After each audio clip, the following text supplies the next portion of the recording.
চট্টগ্রামে দুর্নীতি ও ক্লেপ্টোক্রেসি বা চোরতন্ত্র বিষয়ে যুব সম্প্রদায়কে সচেতন করতে একটি কর্মশালা অনুষ্ঠিত হয়েছে। 11 ডিসেম্বর নগরীর হোটেল সৈকতে transnational responses for corruption and kleptocracy শীর্ষক এই কর্মশালাটি অনুষ্ঠিত হয়। কর্মশালায় চট্টগ্রামের বিভিন্ন বিশ্ববিদ্যালয় এবং কলেজের 38 জন যুব প্রতিনিধি অংশগ্রহণ করেন। অংশগ্রহণকারীরা দলীয় কর্মপরিকল্পনার মাধ্যমে দুর্নীতি ও ক্লেপ্টোক্রেসি বিষয়ে সচেতনতা বৃদ্ধি এবং আইন ও নীতিমালা সংস্কারে তাদের ধারণাপত্র উপস্থাপন করেন।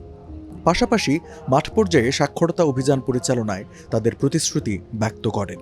দেশব্যাপী ধারাবাহিক কর্মসূচির অংশ হিসেবে চট্টগ্রাম বিভাগে rural and urban poor's advancement Rupsha এর আয়োজন করে।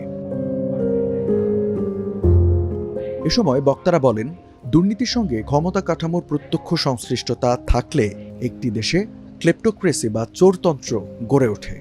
ক্লেপ্টোক্রেসির ফলে দুর্নীতি বিস্তার লাভ করে এবং অন্যায্য শাসন ব্যবস্থা দীর্ঘস্থায়ী হয়। বাংলাদেশের কেবল 17 বছর নয়, স্বাধীনতার পর থেকেই যারা সম্পদ পাচার ও টাকা লুট করেছে তারা সবসময় কোনো না কোনো বৃহৎ রাজনৈতিক শক্তি বা সরকারের অংশ হিসেবে থেকেছেন, ক্ষমতাকে ব্যবহার করেছেন।